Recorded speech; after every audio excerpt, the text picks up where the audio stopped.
Nice. Hi guys.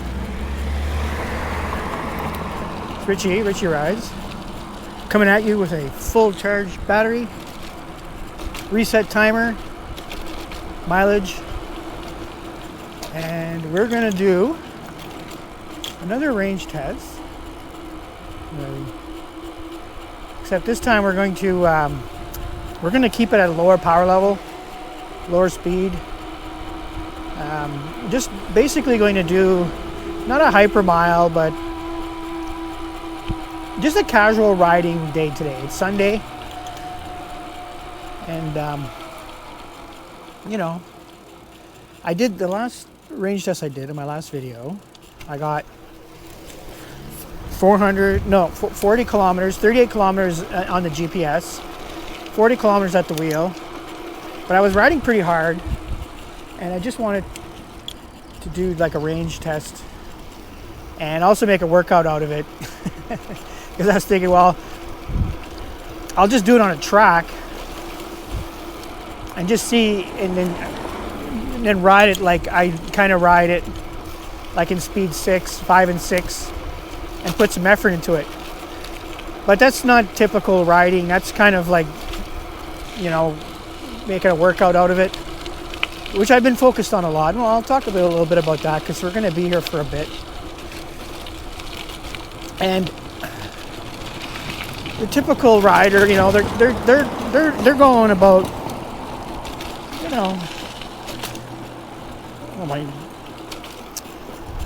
my kilometers are 25 kilometers. My speedometer is probably just slightly out of adjustment there because it's phone it's not registering very well. So I'm going to pull over. Usually I get an error when this happens, but I don't know. Let's see what's going on here. There's a sensor in the back here, magnet sensor, and it has to line up. Yeah, it would look like it was just a little bit far away. I don't know if you can see it. But the sensor right here and the magnet on the wheel kind of have to be close together. And it looked like it was just backed off a bit, from handling and stuff. So let's see if we get a proper measurement here. So I'm aiming to go around 28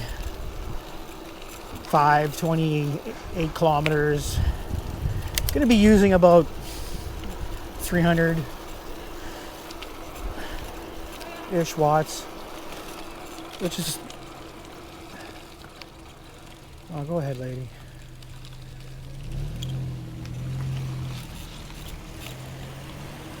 I don't know. Again, I'm being casual here, but I don't like getting in front of vehicles. What was I saying? Yeah, we're going to go casual pace. Taking about 250 to 300 watts. Let's see. Level 3 is probably more closer to 250. Now, level 4 is about 400 watts. But the cadence is not very fast. I usually use a number 4 for trail riding. Single, like over rocks and stuff. And climbs. Yeah, so number 3 is pulling about 250 watts. So this would be if you were going to get a super casual bike with a small motor. This is your pace right here, guys. So what I'm going to do, and also you notice my mirror is missing. It just fell over in the muck and broke. Now there's a bike shop just over here. And it looks like it's open because the sign is out. I'm going to see if they got a mirror. And then after that, we're going to go and hit some beaches. Go for a nice little beach cruise. Oh no, that's the wrong business. Nice little beach cruise. And we'll see how much mileage I get. We're going to get a lot riding like this. Closed. Sunday, we're closed. No mirror for you. All right. The other bike shop I go to, Doc's didn't have any either. He says we got some on order. So I'll wait for Doc to get them in stock. There you go.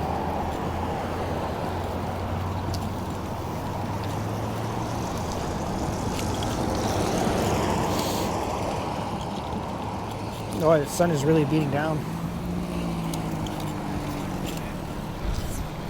So again, this is going to be a completely different video than I put out. One, I'm not riding like a maniac. And two, I don't know. I'm going to talk about a few different things, I guess. One of the things we could talk about is how in the north, now people in the south, they don't like it that we're riding on sidewalks because, of course, they're a much more populated area and you have to regulate that stuff because there's a lot more people on the roads, on the sidewalks and that, and they don't have high curbs like we have, maybe, I don't know.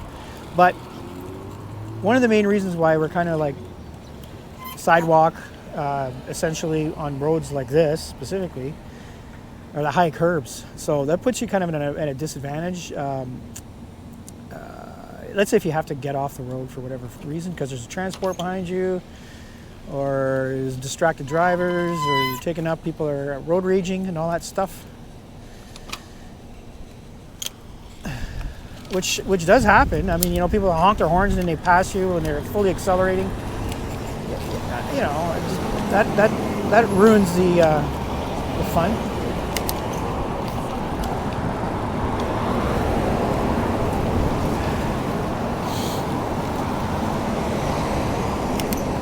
And so because we don't have this infrastructure, we have people who absolutely, thank you, who are more used to seeing bikes on sidewalks, including the pedestrians. That's just kind of how it is. You see that guy carrying a bike over here and that. And this is entirely due to our environment. This is not because we're not respecting the Ontario code. It's just the police would rather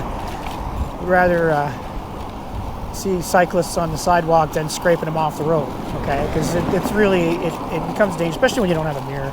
But even when you do have a mirror, it's the distracted drivers I'm the most worried about. If it wasn't for distracted driving, I would be less concerned. So anyway, that's that for that subject. What a beautiful day. It's like 25 outside. 25 degrees. Good day for a tan.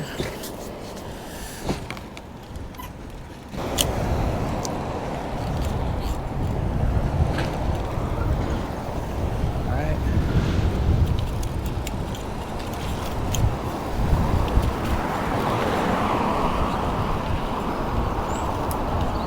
Alright.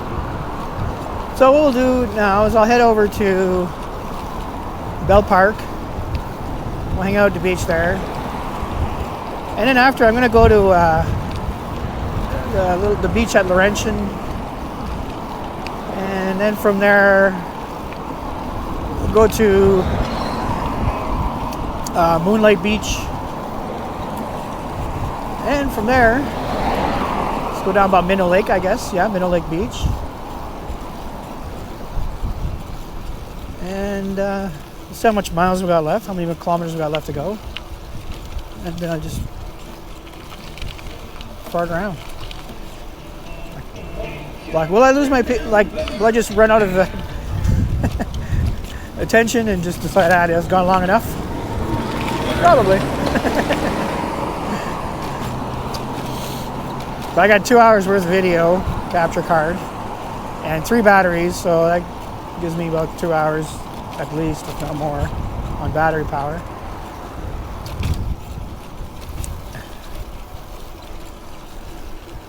%, so far.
course, you know, again, because it's a hypermiling video and I'm recording the whole ride, use the chapters if you want to see some of the scenery, like the some of the beach stuff, like in Bell Park and that Moonlight Beach and those areas. There's some trails in between, but I've been down those trails a lot. I haven't really done too many like roadside or sidewalk commuting or whatever you want to call it. See, hopefully here it looks like they might repair this area here. A nice rounded curb with a big, like, you know, painted green or whatever. Bike lane.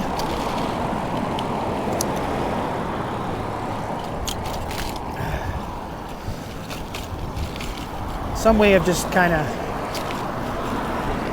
making it so, you know, if you can ride on the road, ride on the road. If you can't, well, you can just ride on the curb, which is, or ride on the sidewalk or something. I don't know. I haven't come up with a good solution.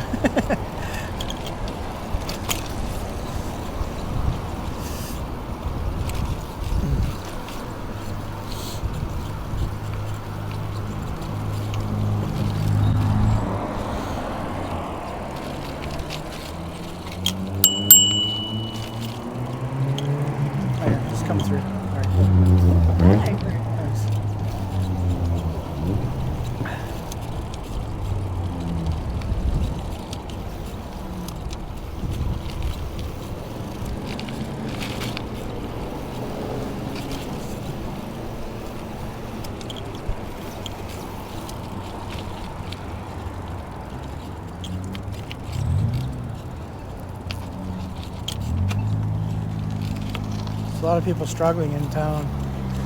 I guess it's the same across the country. It was never like this before. It's pretty bad.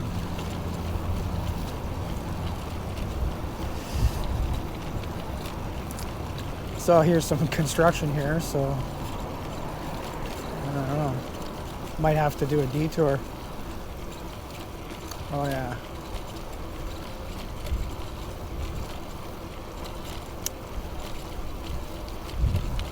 Yeah, sidewalk closed. Okay, so I'm gonna just do a bit of a detour here, because oh,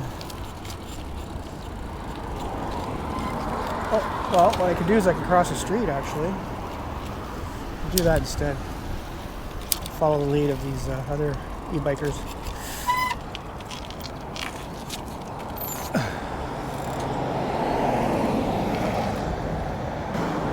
When I was in elementary school, they used to say walk across. And I think they even used to say ride across from the traffic, like facing towards traffic, rather than from behind. They don't give that advice anymore. This when I was in grade 4, grade 5, I think. Okay. All right, so we'll go this way.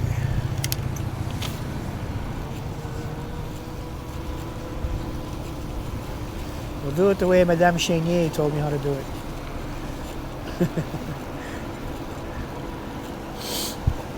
Right, so here I'm on 4, and I'm using pretty much all the power of the motor, 370 watts. So this is what is rated on some bikes. They want, like, you know, a 350 watt bike. This is pretty much what you're going to get.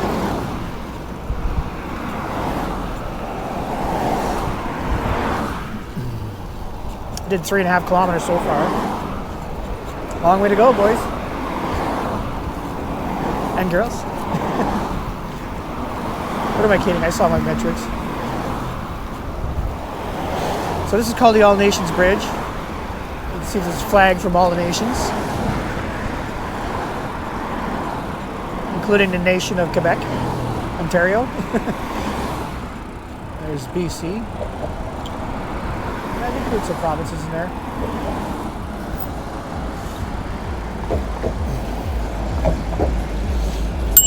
On your right, that's fine. Thanks. Yeah, I don't mind riding casually.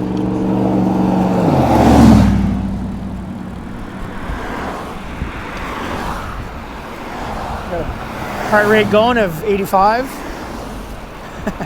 Pretty casual. So yeah, so on that, all right, so we'll go down here, down John Street.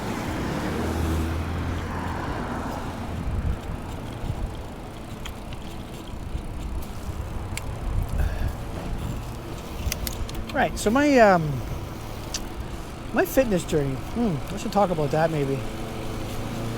I think, so that probably would have started when I was 10 years old, when my parents took me out skiing. This is back in the 70s. This is like 75, 76. Right when Kathy Kreiner, that's where I grew up skiing, with the same place that Kathy Kreiner, Olympic gold medalist in 76, came from. Kamoskosia Ski Resort in Timmins. And I picked it up pretty fast. And I remember at the end of my first year, I'd outgrown my skis. I broke them. So I needed some better skis. And I was able at that, I remember I picked it up pretty fast. I had skiing with my legs together and going down big bumps and everything like that. Just pretty much, I obviously I remember learning the first couple times going up. It was really scary. But I also remember picking it up really fast. And then when I was 16, I started, I became a ski instructor. 6 years later, just because it was a job and it was encouraged, hey, why don't you try that out? So I learned how to do it properly. And then I got into racing. I did some racing. I never really did a lot of racing. 2 years. Well, what I ended up developing is some really, really good core and leg strength. And the nature of a ski season and skiing itself, especially when you're skiing hard, is it's almost like a workout routine in a sense, or like a leg day. And so the reason why I bring that up is because when I got back into weightlifting, my legs and my back and the muscles that we use for skiing got strong really fast. And the rest of my body, like abs and chest, arms and shoulders, they took some time, like my upper bodies. So it was an imbalance in a sense. And I think that imbalance had a lot to do with my heart rate running away on me, because I was having to supply these larger muscles that kind of developed pretty fast. And because I can really wear myself out pretty fast on leg day.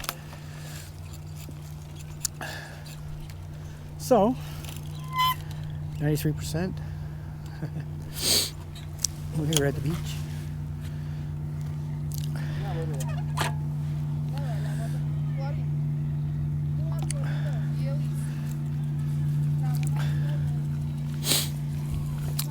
Yeah. So let's do a couple of pull-ups. I'm not going to do weighted pull-ups, so I'm going to take off my backpack. I'll leave the camera on, why not?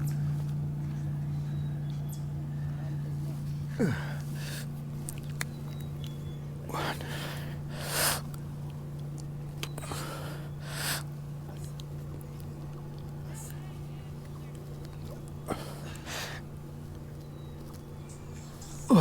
Five. That's enough. So that's 5 more than I could do last year.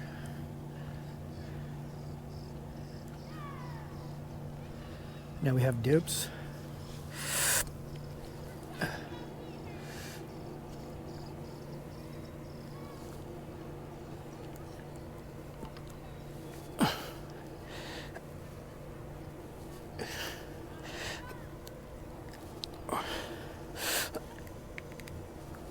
Ooh.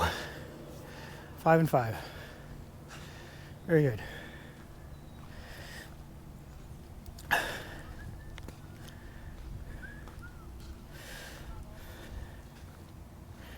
So, why not, eh?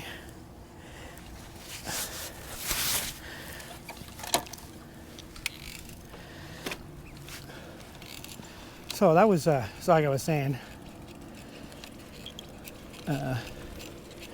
Last year at this time I couldn't do that.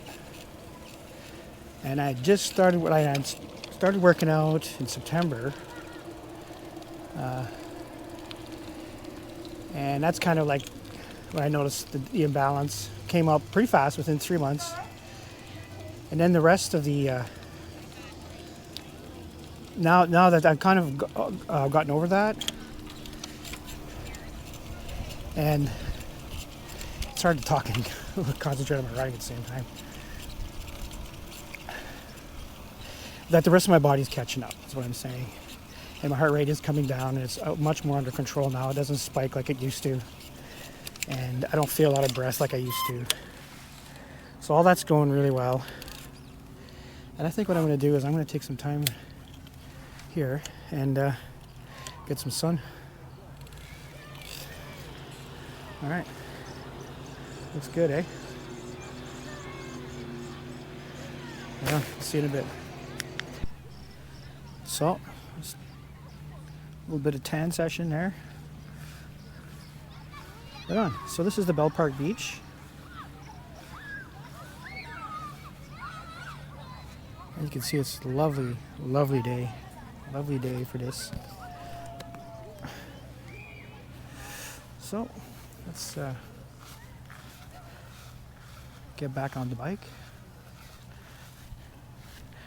and continue this Sunday ride.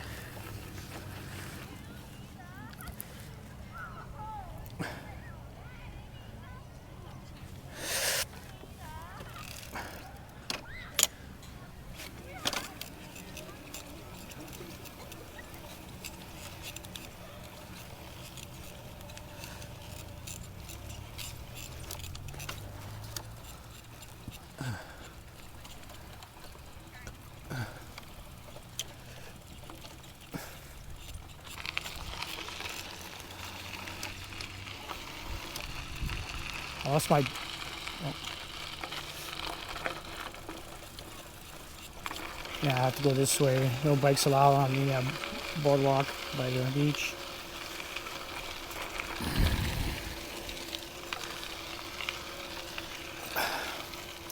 Right, so I lost my tracking there. My watch overheated while I was in the sun. Seems to be a problem there for electronics nowadays. GoPro overheats, watch overheats, and not even hot out yet.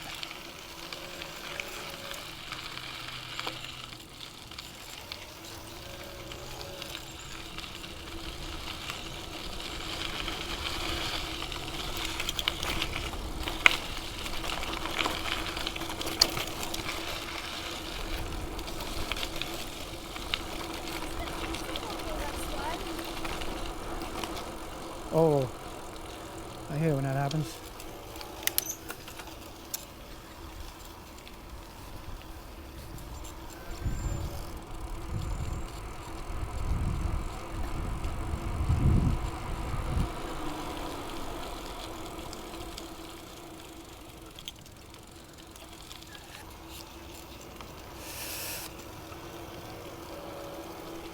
All right. So let's head south.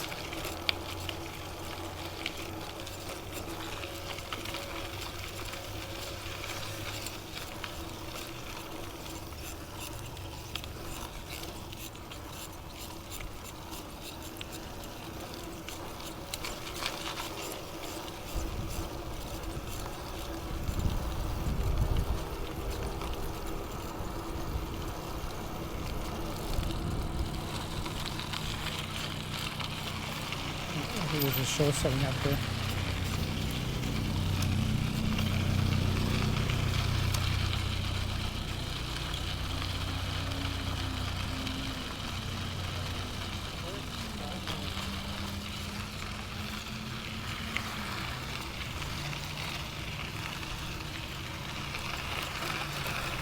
That's the Greece Amphitheater. Pretty busy during the day. During the summer. Got some bands, get some decent bands that come there. A lot of them are free.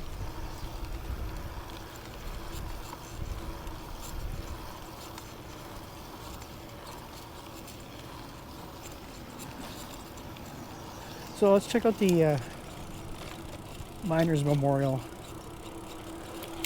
Just up here. Pretty cool.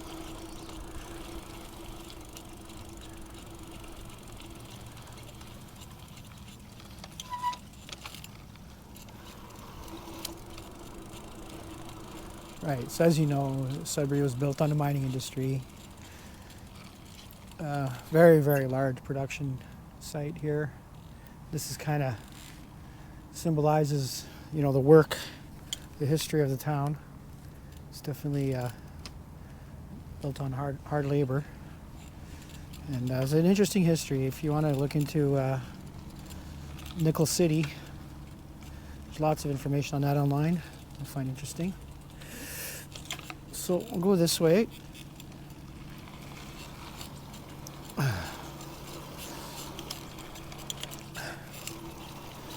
And through the field of dandelions.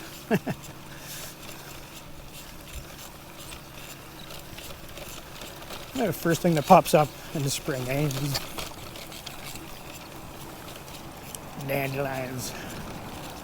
Dandelions everywhere. Dandelions, then mosquitoes, then black flies. That's how that works.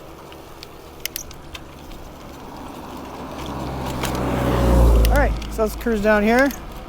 And I'm not gonna increase the power level. I'm just gonna increase the, you know, the gearing or whatever. Down, as I go downhill. Whee!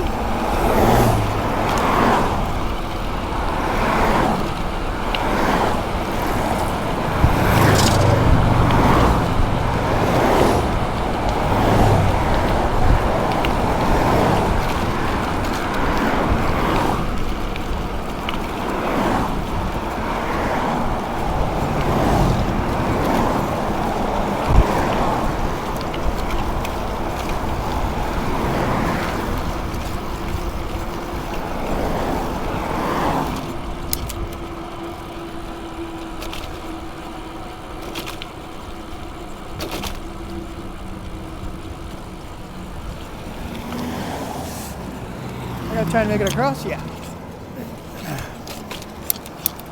All right. So this is a fun little ride here. Lilly Creek. Lilly Boardwalk Trail.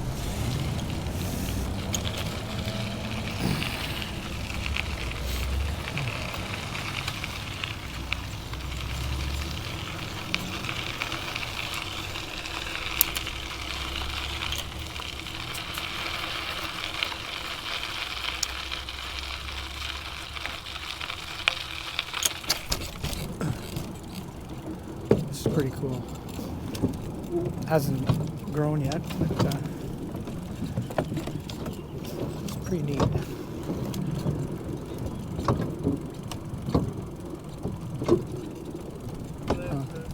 Oh. All right, thanks.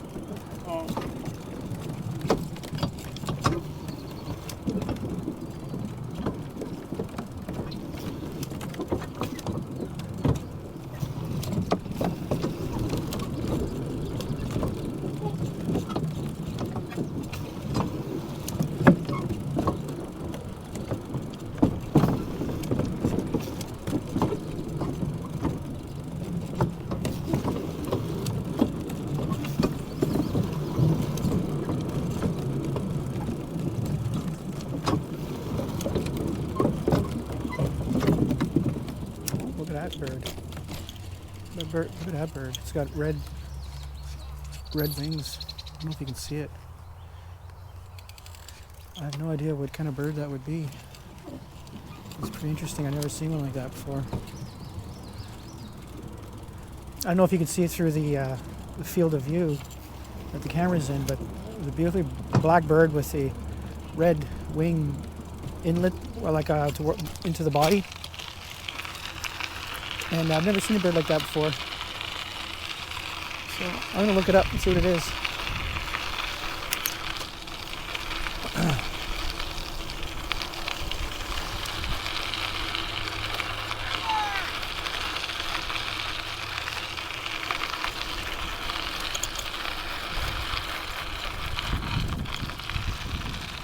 something going on, some soccer tournament here.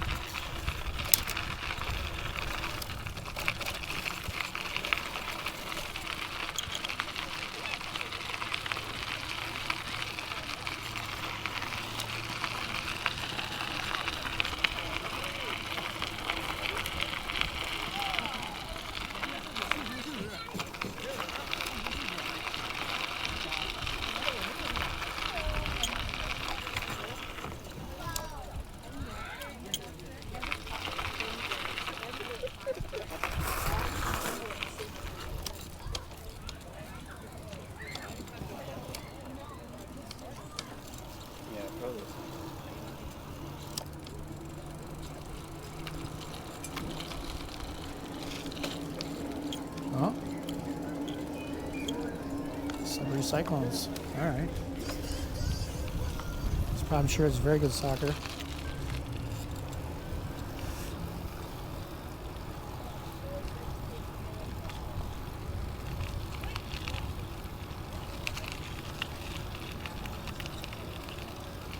Okay, so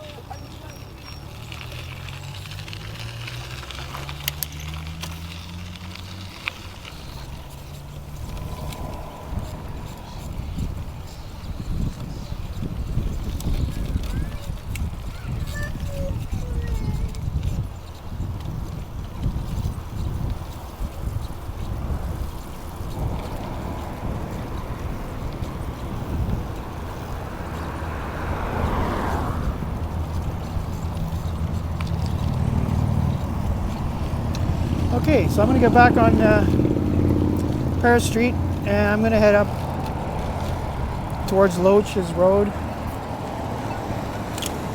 and that'll bring me to Laurentian University. There's a beach there that I like. It's a bit smaller, more of a like a lake, typical lake beach. So go check that out. Again, we take our time. Oh, look, they got a bike lane over here. Let's take that.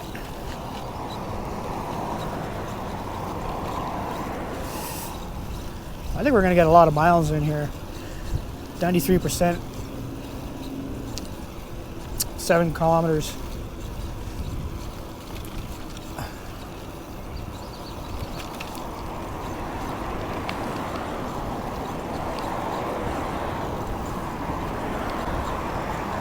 I'll just let it play. I'm never sure what to edit, keep in, edit out. And I also, like, I never know which videos are going to do well and which ones don't. I just kind of, I don't know. I just kind of just go for it, just let it go. I have like subjects, but I like videoing the rides themselves and just like the immersion of it. I often don't have much to say, you know. I don't talk about my fitness routines and that, but that just more to encourage others. And I suppose I should also say, like,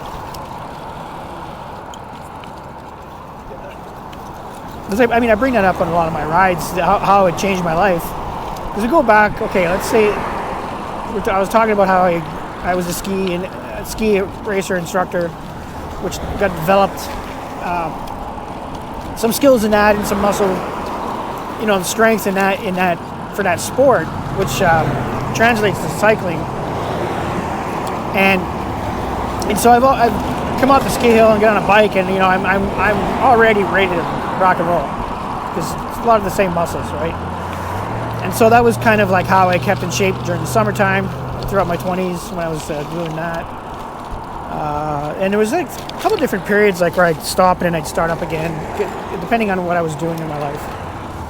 But I had a pretty good stretch, 2006, 7 to about 2016. So it was a good 10 years there of every year, every week, every year, being involved with ski school in Sudbury, in Timmins, teaching a lot of the kids. So I was in charge of it for most of it, actually, and I would take kids into groups, you know, separate them into groups and teach them how to ski. And usually get it's from grade 5 to grade 7, grade 8. After that, that was a good age to get them started. The same age that I started, around 10 years old. You can start kids skiing sooner than that, but not in a school setting, because there is a variety of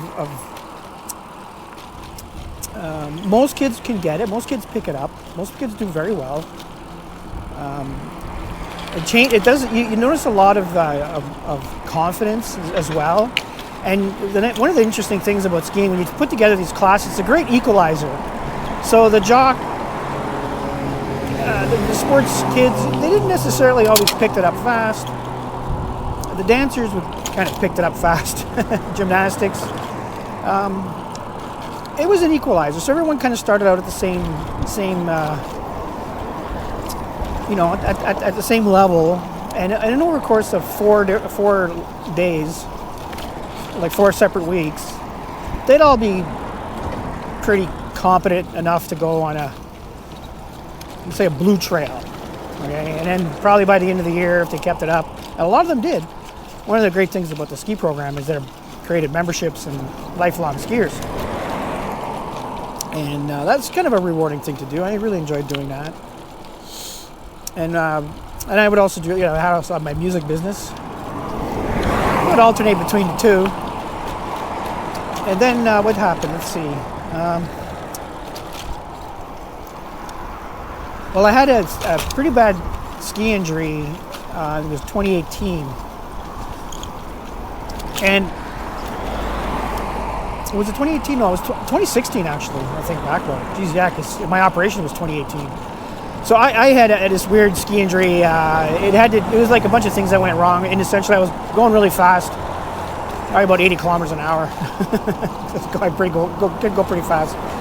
And I ended up airborne and not seeing very well, like where the terrain was at the end of the night. And I was just goofing off with my son. And he's a ski instructor too. And so we were just goofing off. And I ended up hyperextending my leg in a weird way and caused a lot of tears in my knees. And that took actually a long time to rehabilitate. A long time. And I wasn't really fully rehabilitated until 2 years ago from that. Meaning I had like sores in my knees, sores, on jogging and stuff. And now that all those pains are gone and the knee strength is up, it's equal to my other leg. But that kind of got me started on the fitness journey. And Ebike, bike first. My car blew up and I didn't have enough money because it's COVID time there. So let's see. Right, anyway, so I ended up gaining about 50 pounds and like really out of shape. I was getting to the point where my blood pressure was rising and pre-diabetes and stuff like that. Like I was getting tingles in my toes. And I was really not liking that at all. And harken back to the days when I was way more athletic, which wouldn't have been that long ago. But I also have this asthma thing as well too, which kind of puts a damper on it. So there's all these things, to overcome. And I'm gonna go up Long Lac. All right.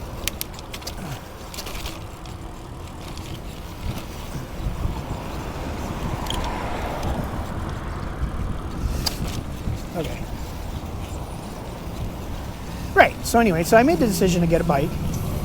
And to get an e-bike instead of replacing my car, the little money that I was able to scrape up, because again, it was my business took just a shit kicking there. I was working at the restaurant. I managed to keep a job at the restaurant, so that was good. But it was pretty grim. In any event, so that started this, getting out, getting over the depression, I guess we'd call it that. COVID blues. Decided to get on an e-bike, and I really, really enjoyed it. And that's when I started videoing, because I was like, this is great, guys. And I'm like, feeling like $1 million. Like, all right, I'm out. My asthma started improving. And then one of the weightlifting things started with Pat St. George. He's the guy, was a doorman, which I got along with pretty good, at the restaurant I work at, Vinny's. And and I was telling him, look, I'm getting back in shape, starting to feel good. He goes, well, why don't you come and lift some weights? I'm like, yeah, that's probably not a bad idea. And he lifts daily, and he has his own gym. So he started. So finally, I just said, okay, let's do it. And so that's when the new year started, September. We have a season with the restaurant and the bands. And so I got back. You said, I had a pretty good summer, and most of it was on recorded at. He said, okay, so let's do it. So he showed me how to do it properly. He's a weightlifter, a bodybuilder, and he's a pretty big guy. So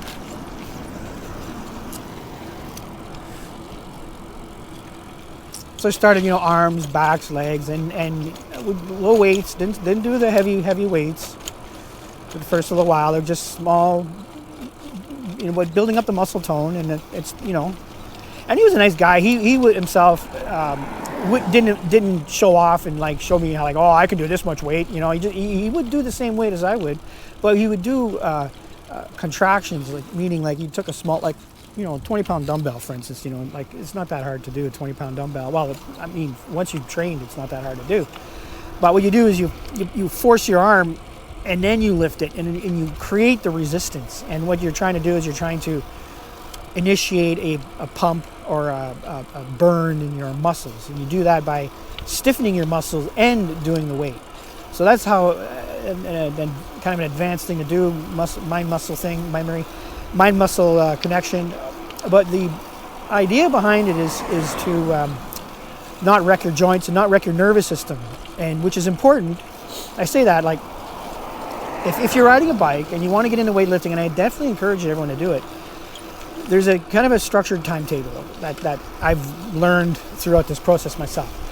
The first 3 months, you want to concentrate on low weight, fairly high reps, and you want to achieve the burn, but you don't want to even think about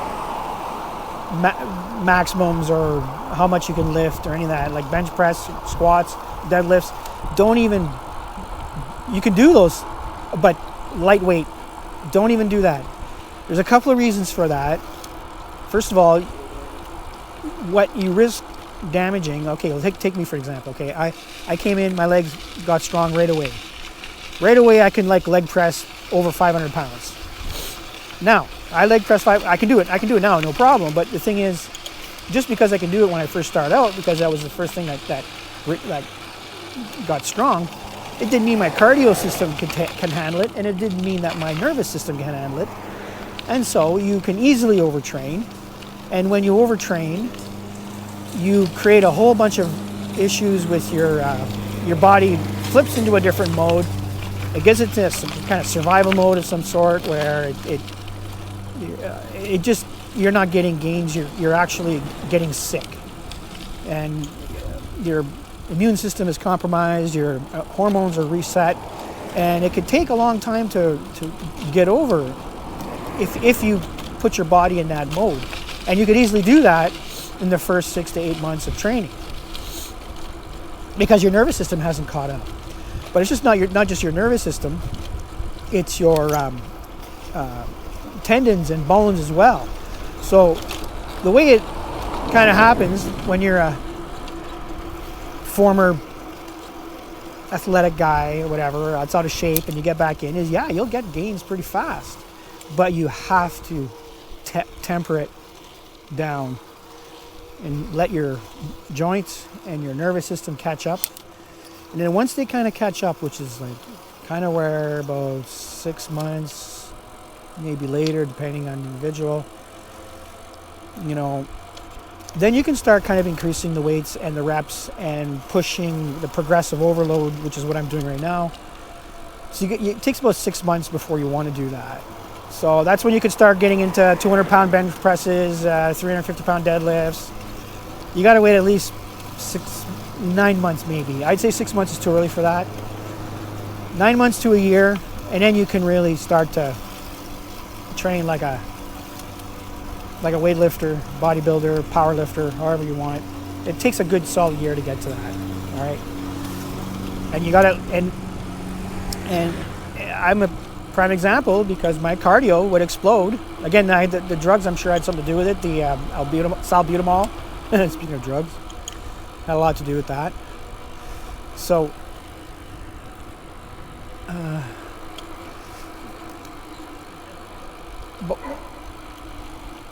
and you know, you just have to let everything catch up. Is, I guess, the point. All right. So I'm not sure what else there's to say about that, but other than it's been great. It's definitely worth it. It's nice that I had a coach get me going and do it properly. And if you're going to do something like that, like I use an app that tracks my progress. So it's important to do that, and it's important not to do too much and to rest and to don't wait till your muscles are not sore anymore and then go. And don't try to show off. Whatever you do, don't show off. Okay? You don't show off until you're like 5 years into it, and you have an exceptional skill. And you know, if your physique pops out, well, you want to get into bodybuilding. Okay, well, concentrate on bodybuilding. If your strength is a thing, and you know where some people are built a little bit differently, where they don't really gain lots of muscle, but they gain a lot of strength. And they're kind of skinny, wiry kind of guys. You know what I'm talking about? You know, go for that.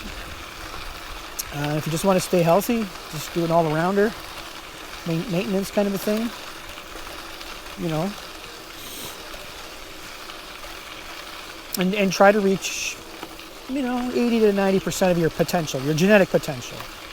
So if you're out living in a cave as a caveman, where you had to fight to survive, and you live to 50, well, you might be at your genetic potential. Because we're pretty tough. We're not. Most of us are not nowhere near as strong as we should be. We're only as strong as we need to be. Right. All right. So let's take a look at this here. So here on the back of, I think this is Lake Laurentian.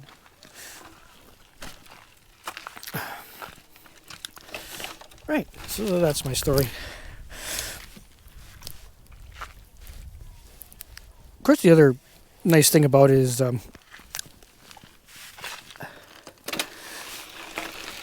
you have like addictions. This is another great way to overcome, become addicted to exercise instead of alcohol or cocaine, for instance.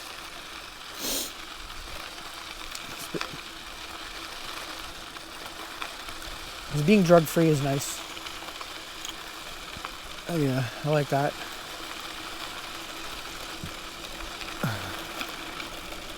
I mean all drugs, including prescription drugs. I still do take my asthma inhaler though for the steroid, so I'm not entirely drug-free. But it's just I take it because even though I feel good with the lungs and everything, I don't want the asthma to return, and that's the recommendation of the doctor. Because I'm predisposed to asthma.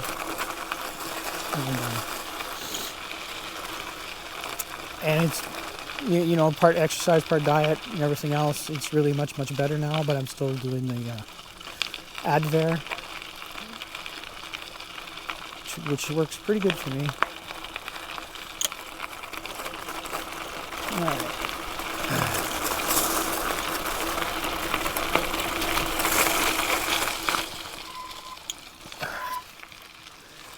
A few more people around here.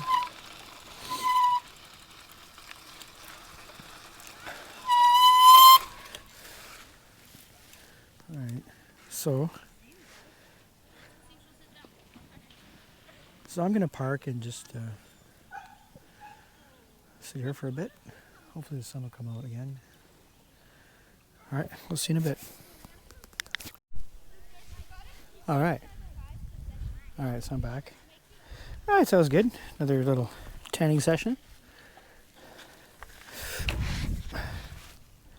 It's gotten a little bit hazier, which is fine. Still pretty pale. So far we got 12.3 kilometers and 91%. Lots of power left. This I think is going to be a two-parter.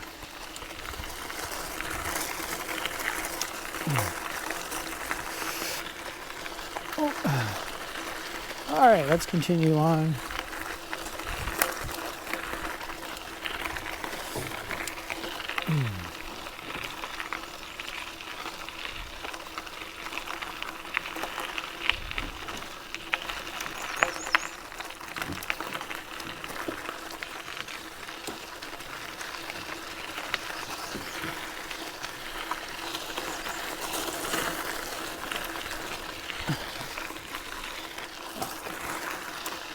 We'll go towards university.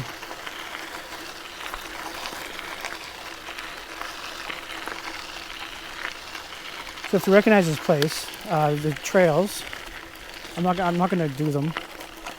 I'm just going to stick on the regular path here, and do the Sunday driving thing. 300 watts. Power level 4, effort level minimal.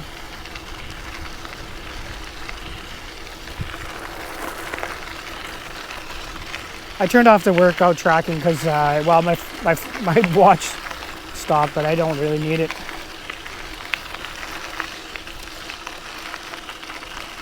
Oh, there you go.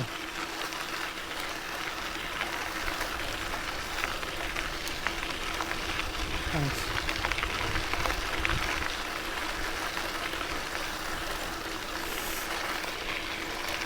So from here, I can get to Moonlight Beach. So do that next.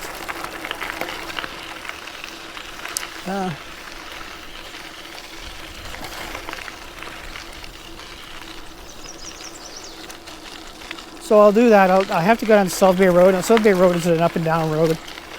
So I might turn it up for that. Do a little sprint run. Because it's a pretty roller coaster road. So I'm not going to put it up on power level 7 though. But I'm going to have to put some more effort into it.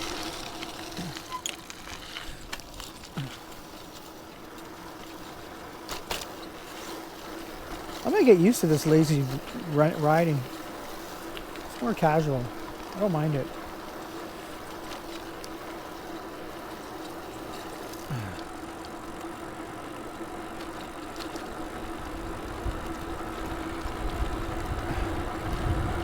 I'm also going to map the streets as well that I go down.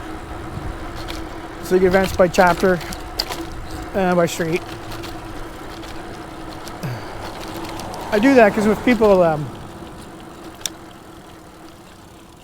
when you search like Sudbury in the street, I come up in the searches.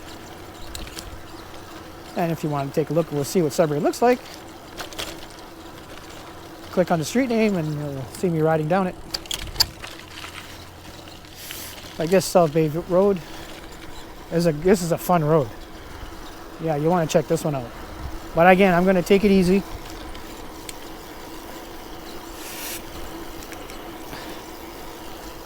My phone mount is dippy doo. It doesn't hold its orientation very well.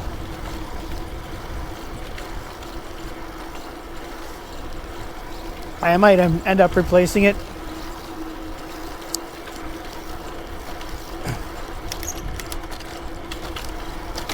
Same with the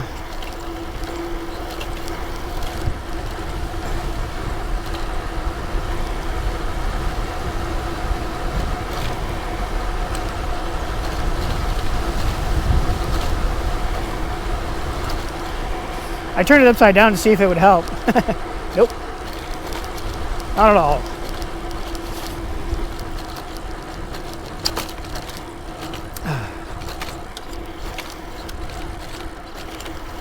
I might just toss my phone in the bag. Take that thing off. I think I'll do that.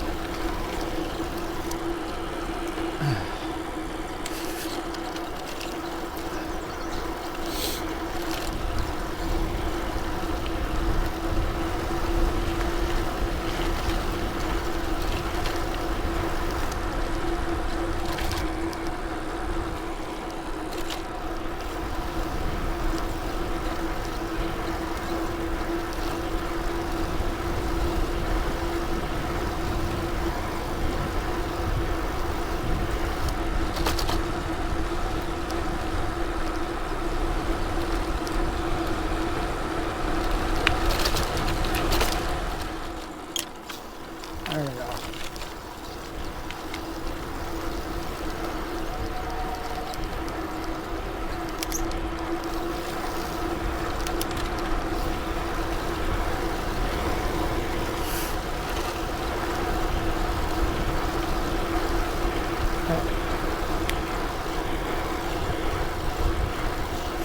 Okay, let's put some effort into this here.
Yeah.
Picked a bit of a tall gear there. Whew.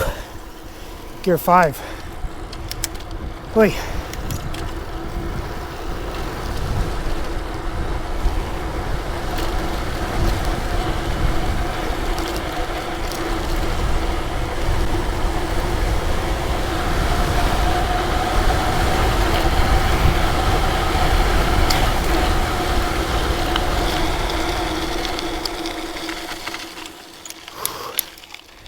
Oy, oy, oy.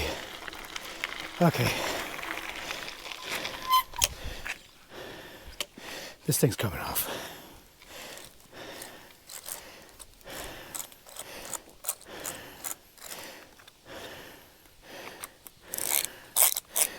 Fail.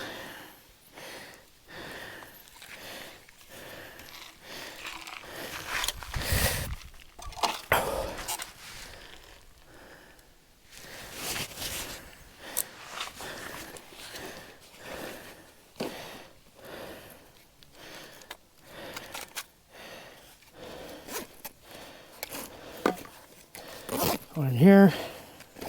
This I'm tempted to throw away.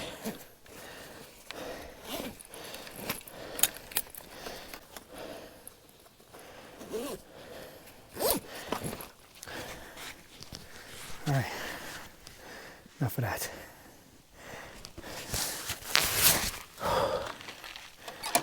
Okay, so we're at 76%. That little excursion took a bit.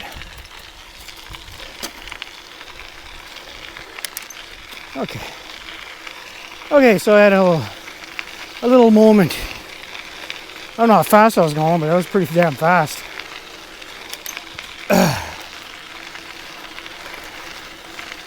Probably hit 60 kilometers an hour.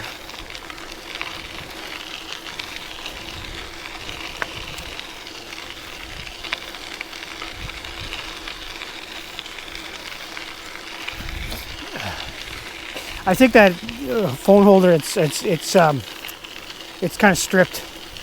I cranking it down, and it strips and loosens up. And I crank it, and it's nowhere good. So I really should throw it out.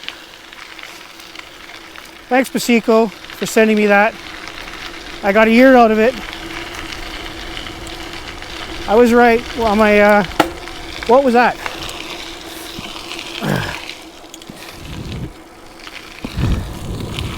All right, checking my tires to see if it's still good. Okay. But like I was saying, thanks, Basico, for that lasted a year. But like I was saying at the time, the materials, they're just not strong enough. Need better materials. So it can snug fit and stays. They're just made too cheaply. So that's a pass on that.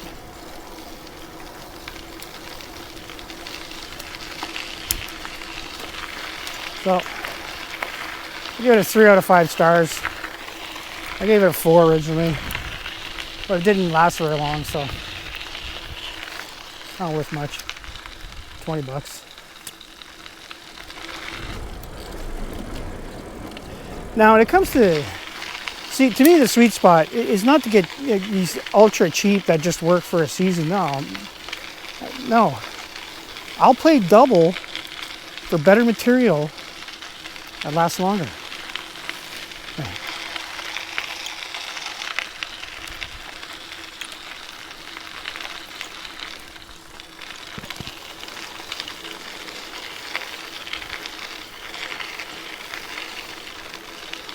All right. So this is a trail between that goes to Moonlight Beach.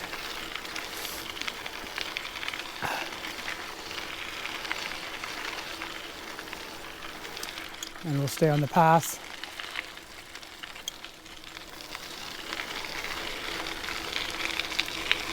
On this path anyway.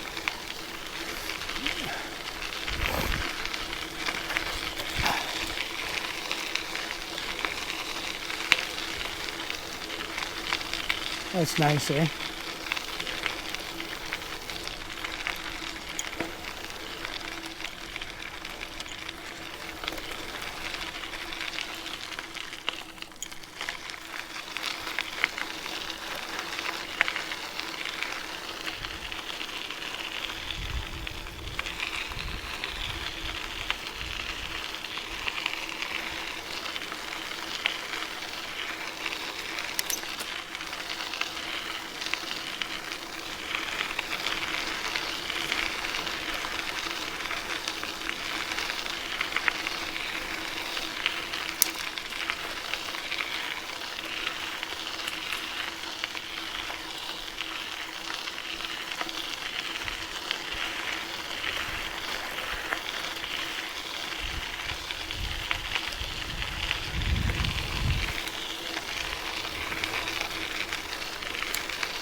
Hi. Bugsy. I think I'm in casual day. I usually come flying down that. But again, being a Sunday, expect a lot more people. Most of the videos I do during the week is hard. That's why you hardly see anybody out here. Hey there. Canada geese. Ready to foul.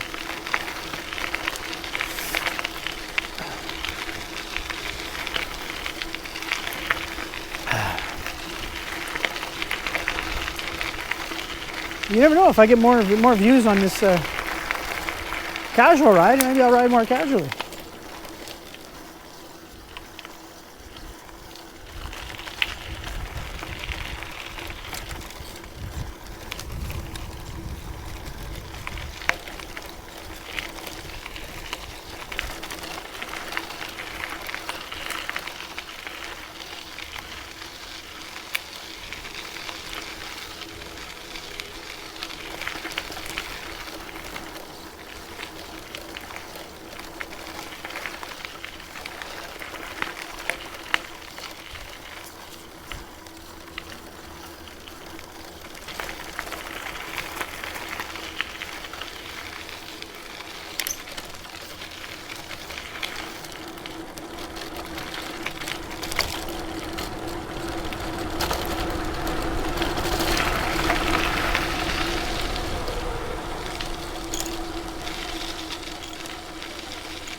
Hey, if you're still watching, man, thanks.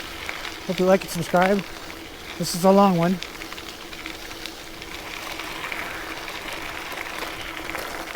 It's going to be a long one.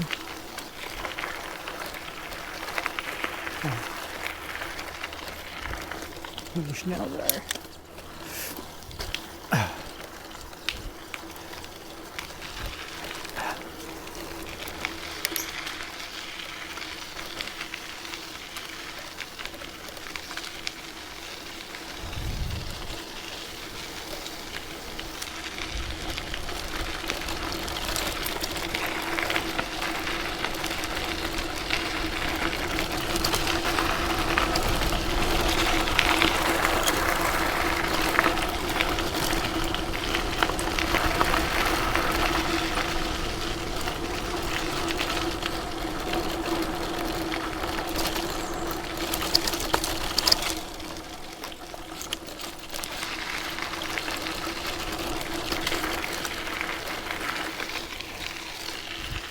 All right,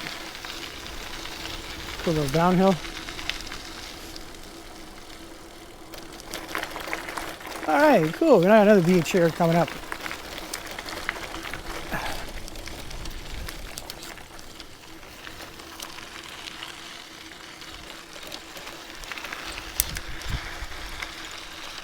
Camp Sudaca.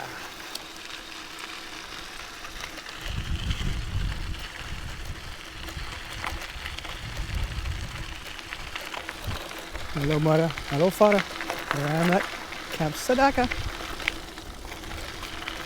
Let me sing.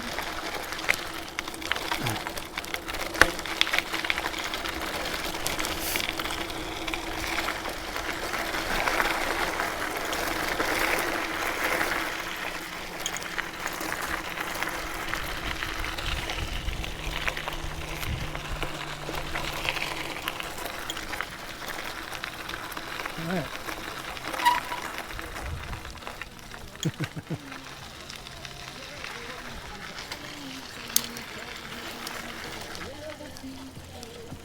There we go. All right, look at all the people out here.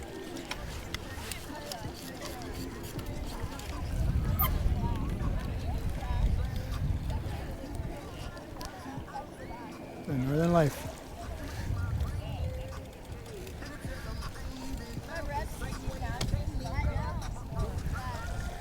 All right, so we're gonna go there. There's Moonlight Beach.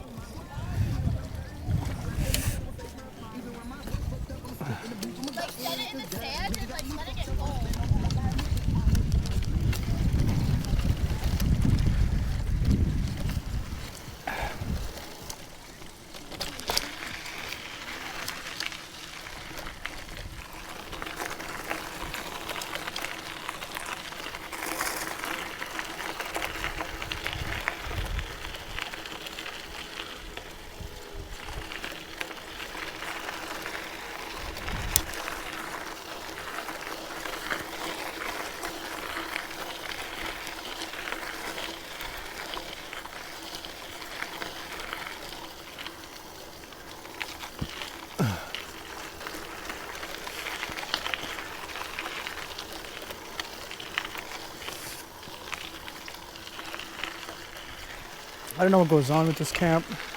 There hasn't been any upkeep yet.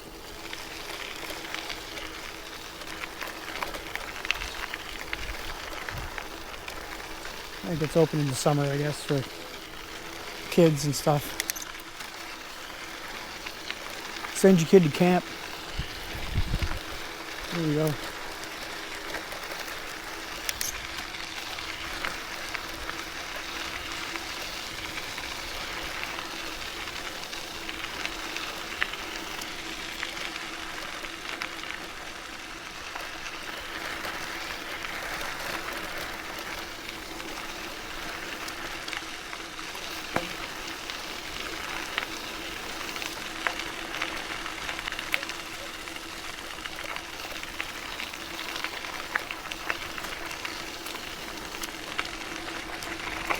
So how are we doing? 21 kilometers, 69%.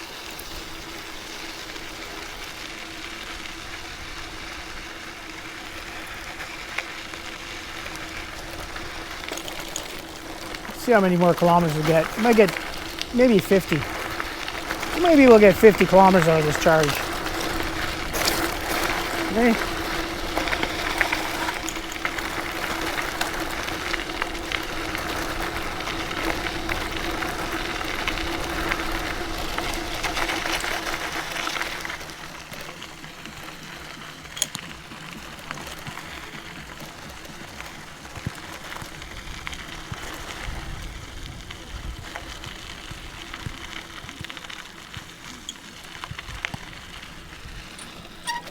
All right, here we are.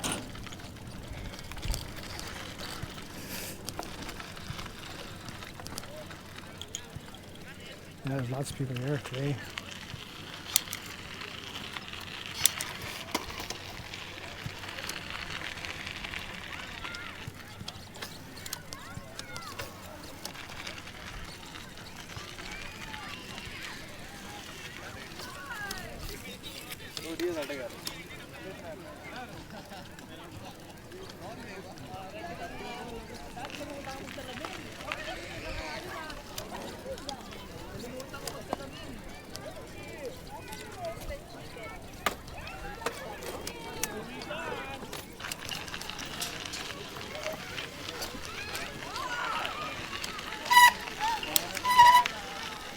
All right, I'll plant myself right here. Perfect spot.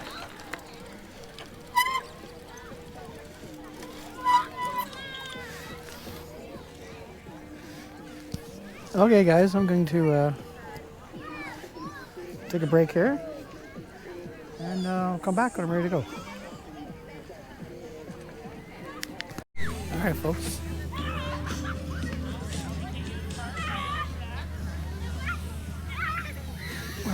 Oh, that was fun. Some more sun.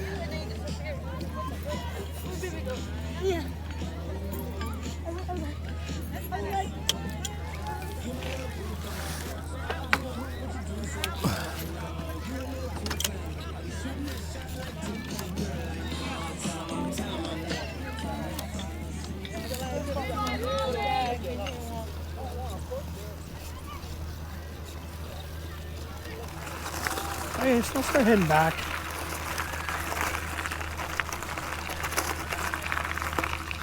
I'm going to go to the city streets here, from here.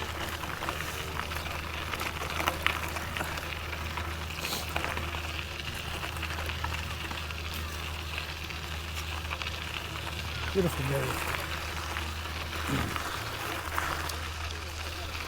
Oh, there's some over there too.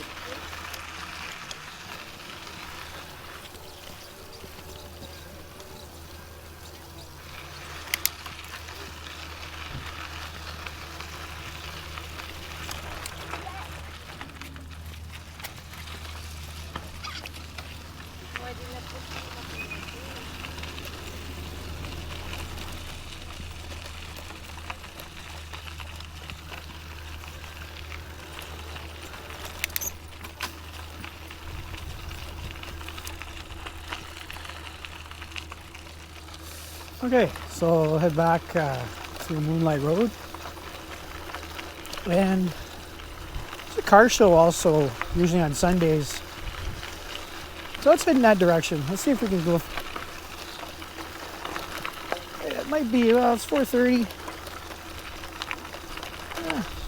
I don't think it's too early.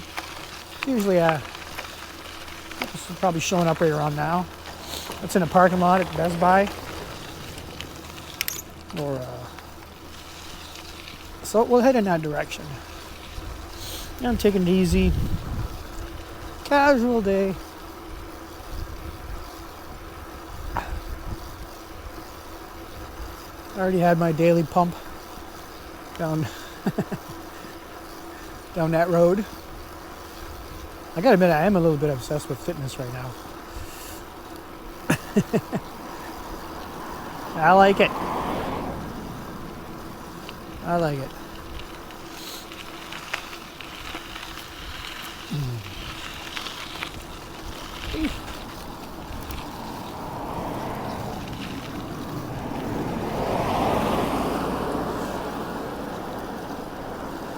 I don't have that much to talk about too, so I'll just kind of chill out and enjoy the scenery. I might speed it up. I don't know. Usually I speed it up there to make it more interesting, but I don't know yet. Maybe I'll just leave it straight up. Slow down, dude. Dooley. Jesus. Clearly uncalled for. Obviously that's Dad's farm truck. Probably a hand-me-down.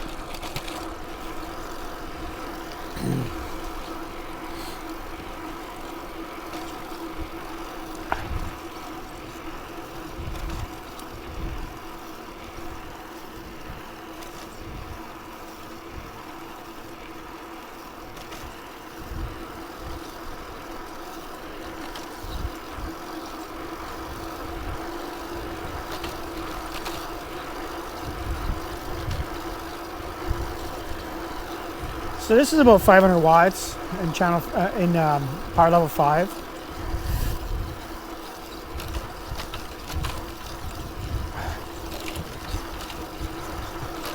Believe it or not, this is the Ontario guideline. Like if you're going to buy from a retailer in Ontario to be insured, that's how this works. It's not that the bikes are outlawed. It's just that if you want to sell them and you want business insurance, you have to follow the rules or the recommendations that's set up by the Ontario government, which is ridiculous. Which is a 500 watt bike with a maximum speed of 32 kilometers an hour.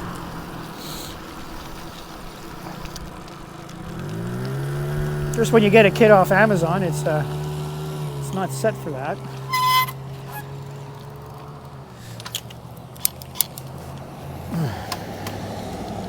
So my bike was never set to that standard. And go straight up. Does it make my bike illegal? No. I hope not.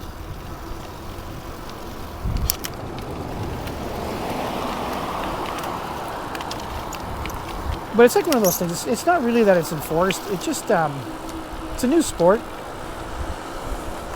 It's a kind of, it's insurances that run this. Like, let's say if I was to ride like a maniac and hit some old lady or anyone in particular, child, and injured them. And you go, oh, you had an illegal bike. Well, then I don't know, would I be liable?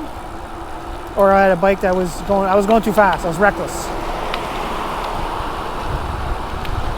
I don't know what happens to that. It's very rare. Bloody rare.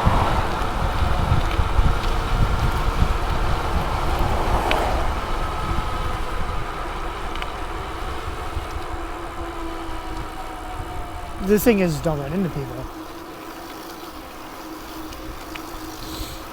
But you play the same logic with cars. I mean, cars go fast, but you don't have them limited to 100 kilometers an hour because that's what the speed limit is. You just have to have responsibility. That's the way I see it. Gotta ride responsibly. All right, so Kingsway. Usually a road to avoid.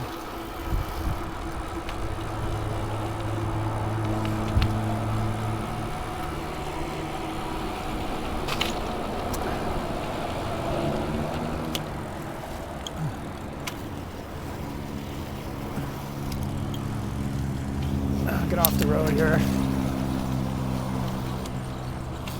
I'm probably just gonna. Oh, it's a thin freaking sidewalk. I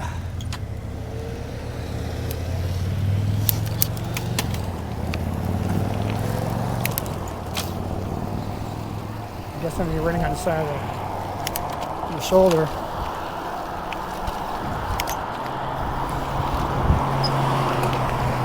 At least it's a paved shoulder. So this road is in bad need of an upgrade. As you can see, it's the way to the beach, but the biking infrastructure is non-existent over here.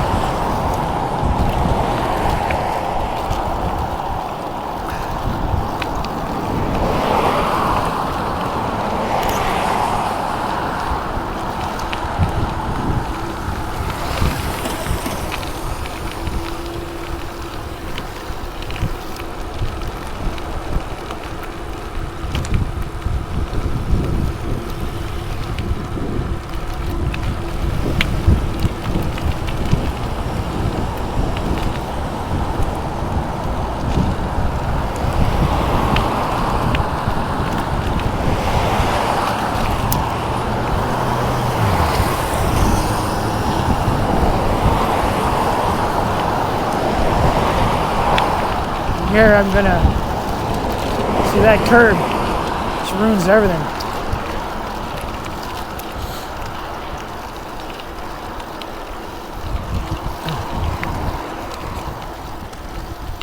What am I doing on power? 64%, 24 kilometers.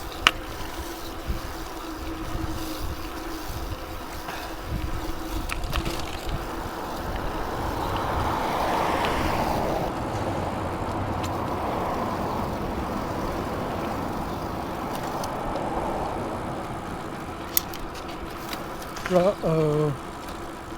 Spaghettios.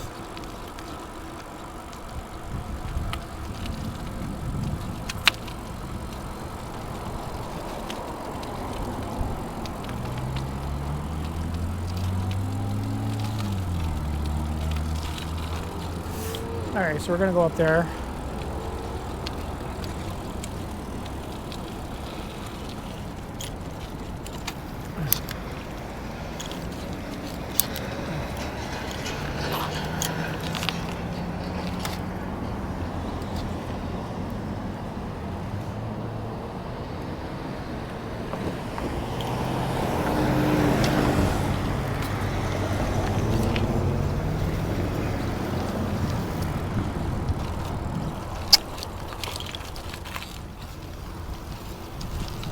This way. Again, just no infrastructure here. This is a major shopping space area. Nothing built for bikes. Busted up curve here. Got to ride on the sidewalk.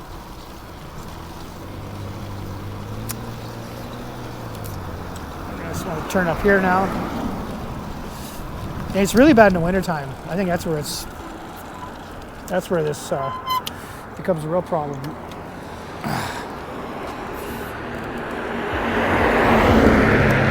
That's badass. Okay.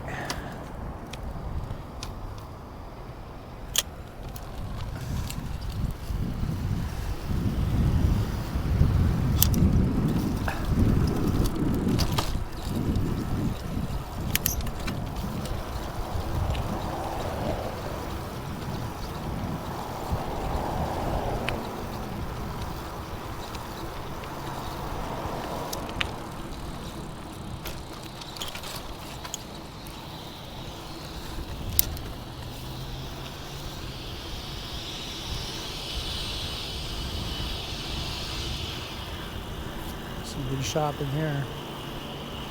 Becker shoes.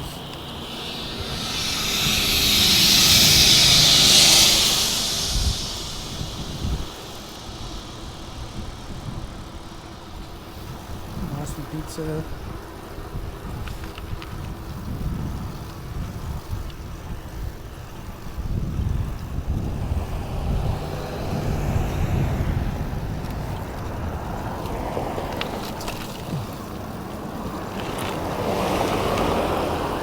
all.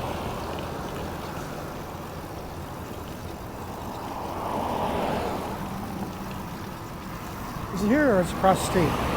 Okay, so next block.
.28 kilometers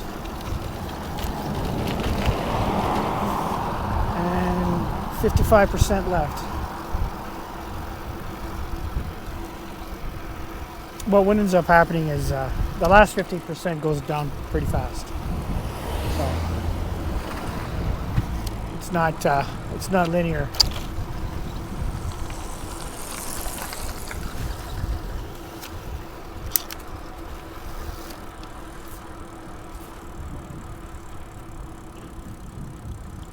No, maybe not.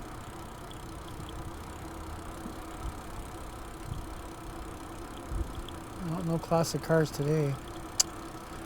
Oh well. They usually have it right here. They had one last Sunday. Not this one. Or maybe they're in a different spot, I don't know.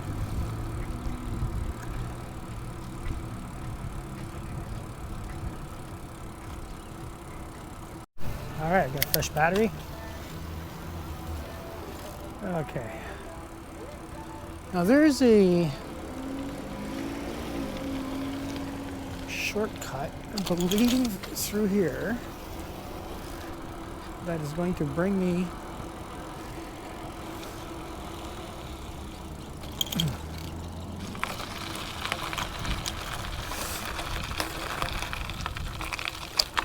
it's going to take me to a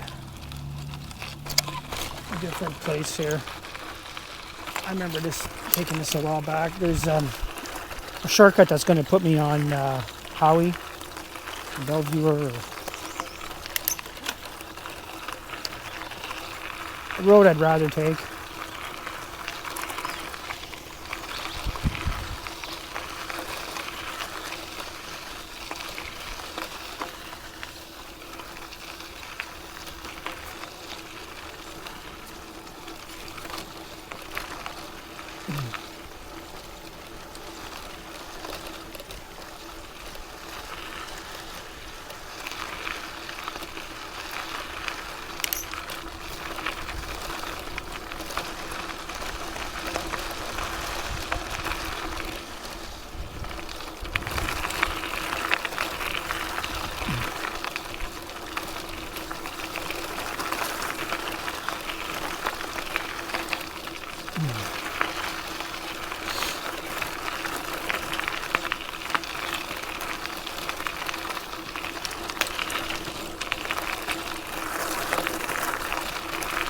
Stop by the Minnow Lake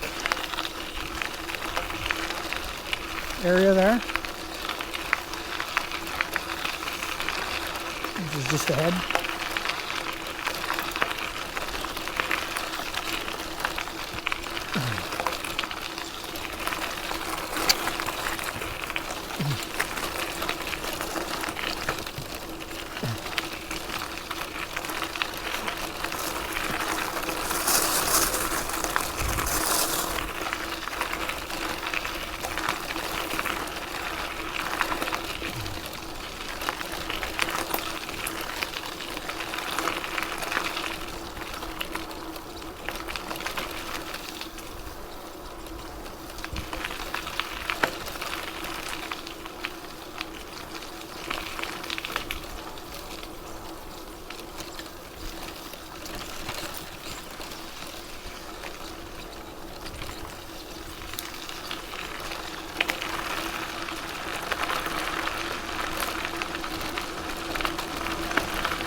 There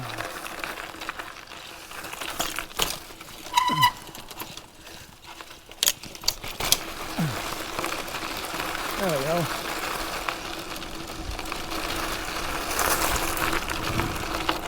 Sweet. And we're on Bancroft. Perfect.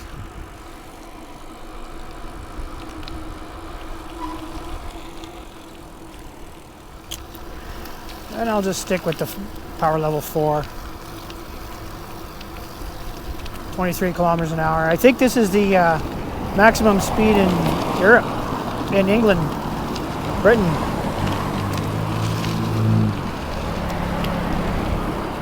Really low.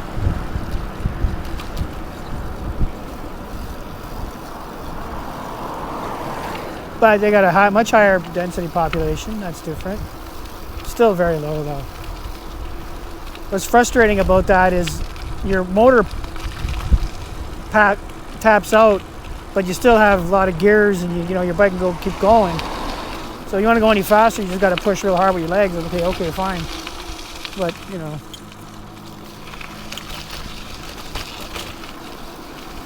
it's kind of frustrating when you when your motor will only get you halfway what your bike can do.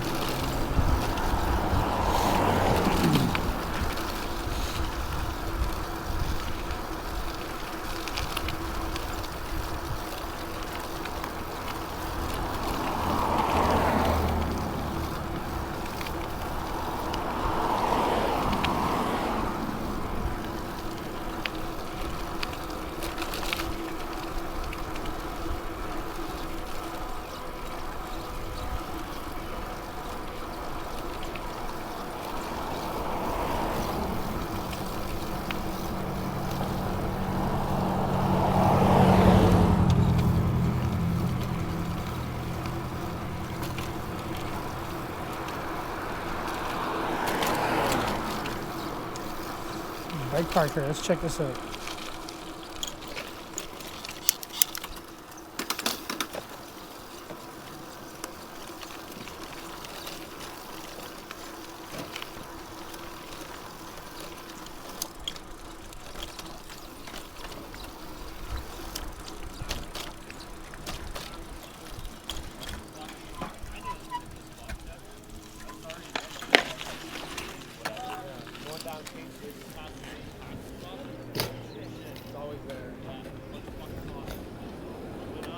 Nice.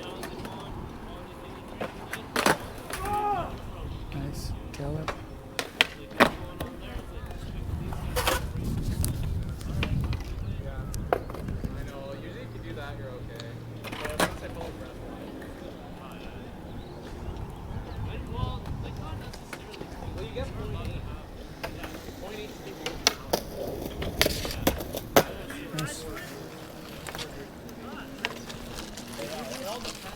Nice. That's some skills that I don't have.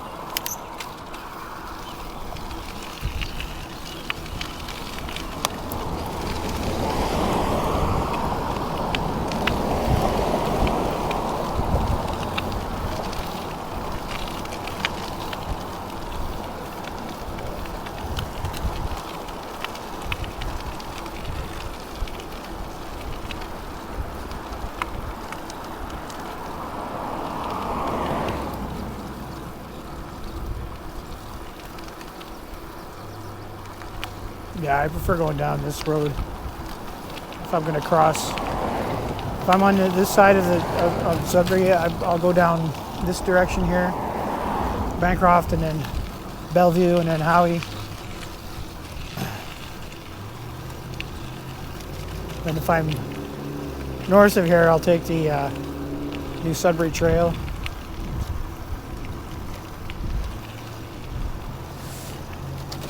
Kind of did a little detour there expecting a car show, but not today. Or maybe it was too early, I don't know. But it's not there.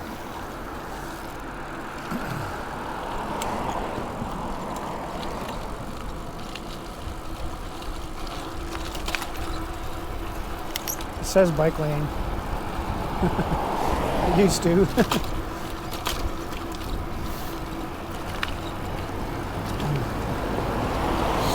See, this road's a little wider, and it's a 2-laner.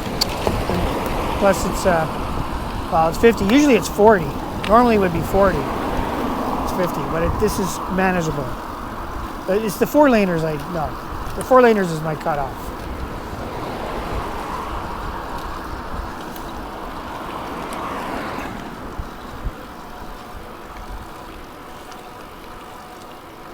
But this is not bad. Nice with the rounded curves, but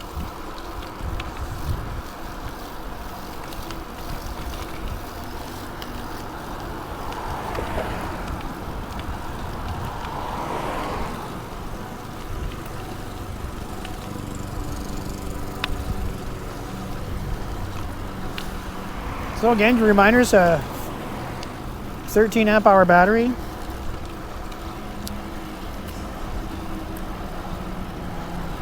48 volts.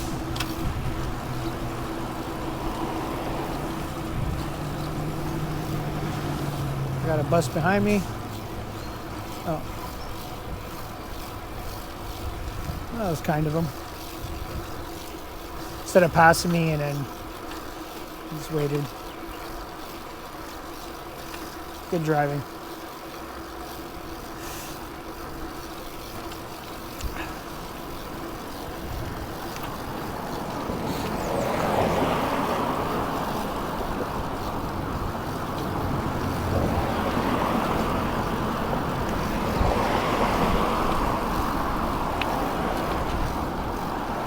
Yard sale.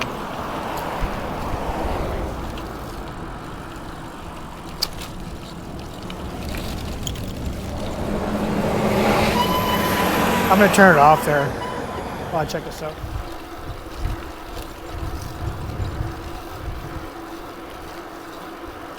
So I'm probably going to run out of memory in the camera before this is over. So I think what I'll do is I'll just I'll stop recording now, and then I'll come back as it's petering down, okay? Because I won't have enough memory to do the whole thing. All right, so I'll catch you back in a bit. All right, 47 kilometers, 23%, and let's go up Kathleen. I got about 20 minutes left of battery, or our video memory. So I'll let it play for a little bit. Looks like I'm going to get more than 50. It's pretty good. Pretty good. Nice job. Cruising not very fast.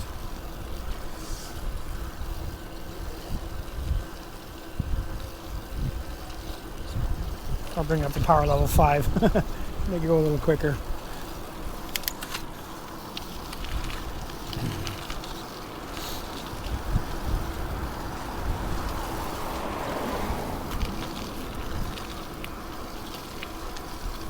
Okay. Call me on the phone. Yeah. Good old Kathleen. Another infamous street. It's been cleaned up though.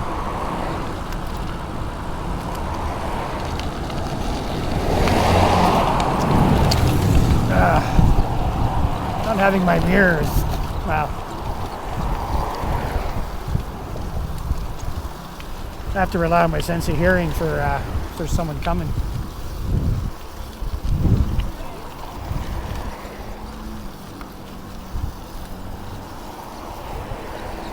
Not sure what's going on here. 20%. So I'll go around the block again.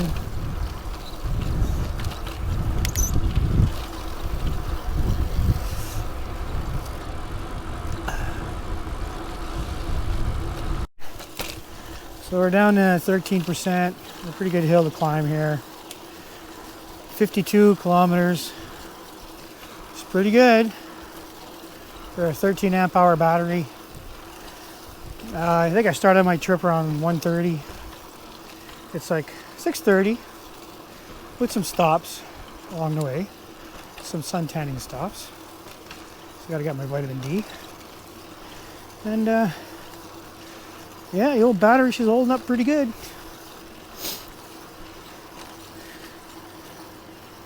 I could probably legit get 60 kilometers off of that charge.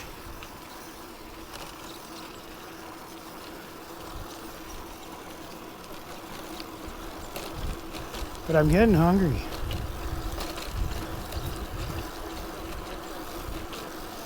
So I'm just gonna kind of hang around the block here. A little longer. And I'll come back just as we're ready to die. Okay, we're at 6%. It's pretty much going to be the end of it there. I'm going to head back. I'm not that far. But 55 kilometers. Not bad.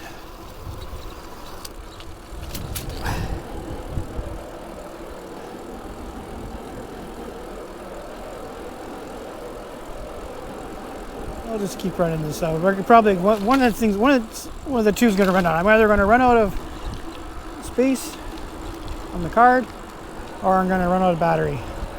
But either way, we're getting a good 55.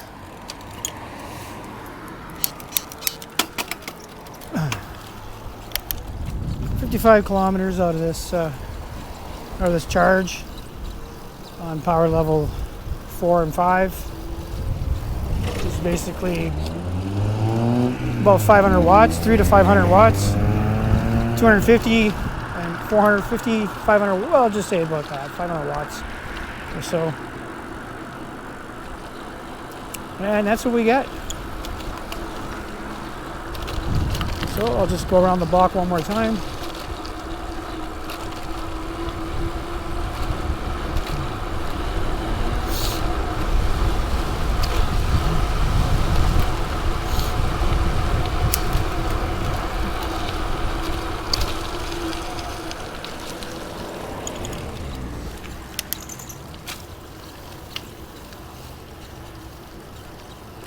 Yeah, not much left. Just a little bit of power. So yeah, she really ramps down once you get 7% in that.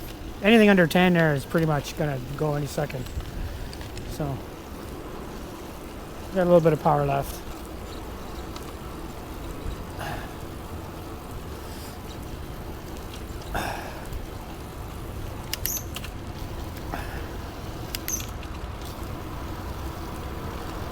I'm gonna take a look at the train.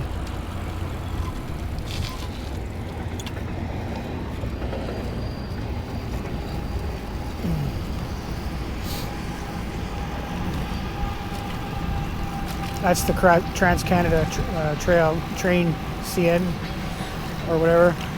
The big one that goes across Canada, goes down this route.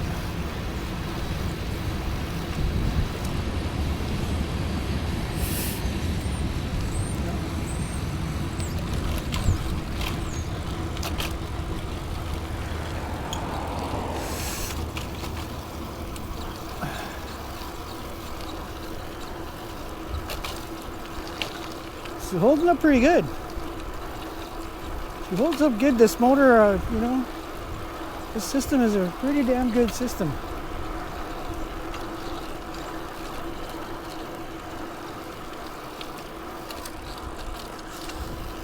Pretty big fan of the Bafang.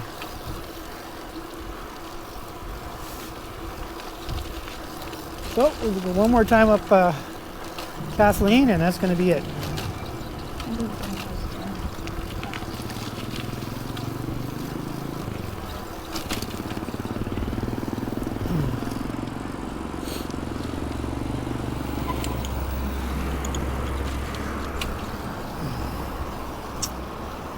one more.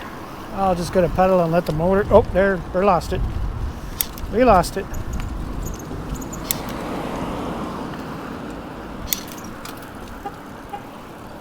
She's dead. We're on leg power now. No, she won't turn back on. Okay, so we've got about 56 kilometers.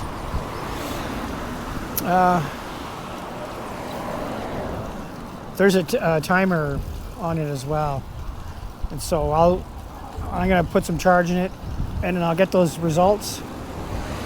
Now that's the wheel. The wheel distance is a bit slightly higher than the GPS distance because the wheel diameter is a bit bigger, and yeah, but this thing's real lumber. When you don't have the motor, it takes quite a bit more effort to get going. I'm also pushing against the motor as well, so there's resistance there.